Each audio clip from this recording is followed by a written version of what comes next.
Down below the observation deck of the Council flagship Eye of Eternity, Sector 4G, dark was no longer a silent, empty void. The Class Omega planet had woken up, and it was furious. Through the heavy reinforced viewports of the flagship's auxiliary hangar bay, Sergeant Miller could see the macro-engineered Dyson core throwing localized temper tantrums. Massive, geometric monoliths of black alloy pierced the exosphere, pulsing with violent arcs of deep violet electromagnetic distortion. The gravity metric was a localized nightmare, shearing and twisting in ways that made the flagship's advanced quantum sensors scream with error codes. Going back to the surface right now was suicide. It was too risky, a meat grinder of quantum anomalies and crushing kinetic traps. But the scientific command was still coming. The cruiser Archimedes and her flotilla of unarmed, fragile research vessels were days away, filled with brilliant, soft-handed academics who thought they could negotiate with a billion-year-old god machine by waving scanners at it. When, not if, but when, those eggheads inevitably poked the bear and got their ships disabled in the upper atmosphere, someone was going to have to go down into that storm and drag them out.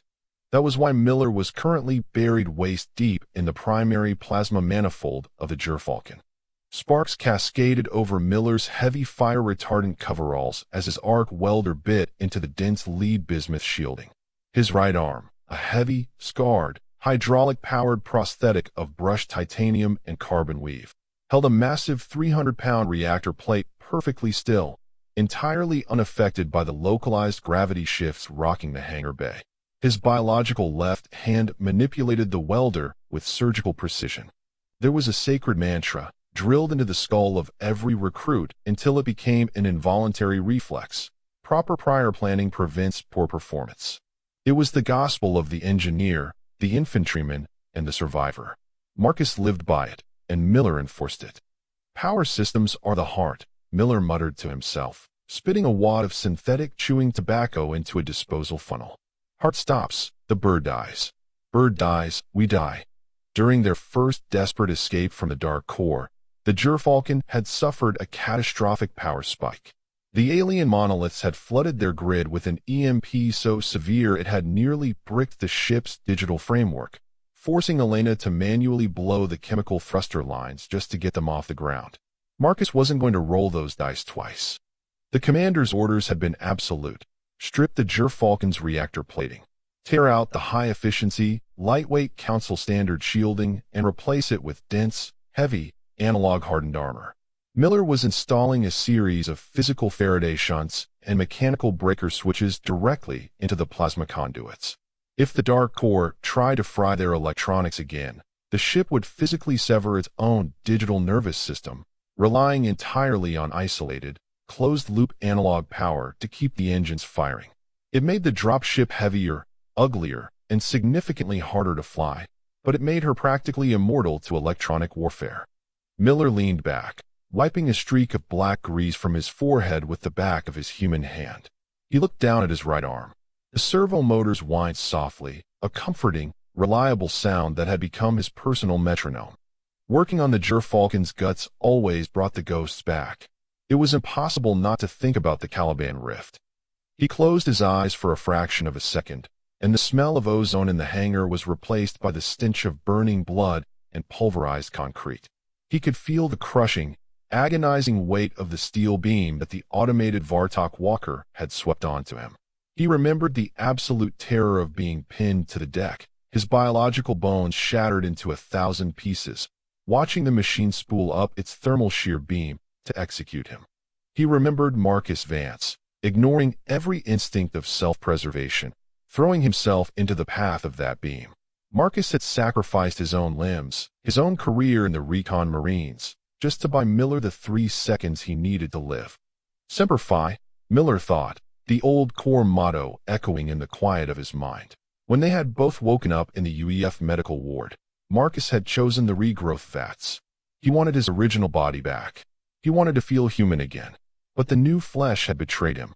The microscopic neural latency of the regrown limbs had cost Marcus his combat certification. Miller had made a different choice. As he lay in that hospital bed, looking at the mangled, ruined stump of his right shoulder, he had made a promise to himself. Never again. He was never going to be pinned down. He was never going to rely on fragile, breaking bones when the universe came to kill him. Flesh was weak. Flesh felt pain. Flesh hesitated. He had chosen the machine. The doctors had offered him state-of-the-art synthetic skin to cover the prosthetic, to make it look natural. Miller had refused. He wanted the raw metal exposed. He wanted to look down and be reminded that he had been broken once, and he had rebuilt himself stronger. His prosthetic arm didn't have a neural latency problem because it didn't rely on biological myelination. It relied on combat-grade fiber optics and a direct neural shunt drilled into his spinal column. When Miller thought about punching a hole through a bulkhead, the metal fist was already moving. Sergeant Miller. The melodic, slightly anxious voice broke his reverie. Miller didn't flinch. He slowly powered down the arc welder and turned to see Grand Archivist Talon standing at the edge of the maintenance gantry. The towering insectoid alien looked wildly out of place in the grease-stained industrial zone of the hangar, his delicate crystalline antennae twitching nervously as he surveyed the scattered parts of the Gerfalcon. "What can I do for you, Archie?" Miller grunted, using his nickname for the Grand Archivist. "I am struggling to comprehend the modifications you are making to your transport," Talon said, his secondary optic lenses zooming in on the massive slabs of Lee Bismuth. "You are deliberately increasing the mass of the vessel by 40%. You are severing the automated quantum correction stabilizers. You are making the ship objectively worse by every metric established by the Council's Aeronautical Safety Board." Miller chuckled, a low, rumbling sound in his chest. "Archie, the Council Safety Board has never been shot at. They build ships for clear skies and smooth sailing. I'm building a rescue boat for a hurricane. If your scientist buddies go down there and get their sleek, pretty ships caught in a localized gravity well, their quantum correction stabilizers are going to feed them a divide-by-zero error and shut down. When that happens, I'm taking this ugly, heavy, analog brick down into the storm to pull them out." Colin's mandibles clicked together in a gesture of profound unease. "The commander insists that the scientific command will fail. Why are humans so uniquely cynical?" "We aren't cynical," Miller said, picking up a heavy hydrospanner. "We're prepared. You guys trust the universe. We know the universe is actively trying to kill us. Speaking of which," Miller stepped away from the Gerfalcon, gesturing for Talon to follow him to the far side of the hangar bay. The Eye of Eternity was a flagship, but it was a vessel of science and observation. By Council law, it was completely unarmed. It relied on diplomatic immunity and its sheer size to deter aggression. But diplomatic immunity meant precisely nothing to a billion-year-old automated planetary defense network. Marcus knew that, which was why Marcus had issued a secondary, highly classified order to his chief engineer. "If push comes to shove, we fight." Miller led Talon behind a massive wall of stacked shipping crates, revealing a hidden section of the hangar that looked more like a black market munitions factory than a logistics bay. Arrayed across the deck were 6 heavy-duty Class V automated mining extractors. But they didn't look like mining equipment anymore. Miller had completely stripped their chassis. He had taken the massive, hyperdense tungsten drilling spikes and loaded them into long, modified magnetic acceleration rails salvaged from the cargo loaders.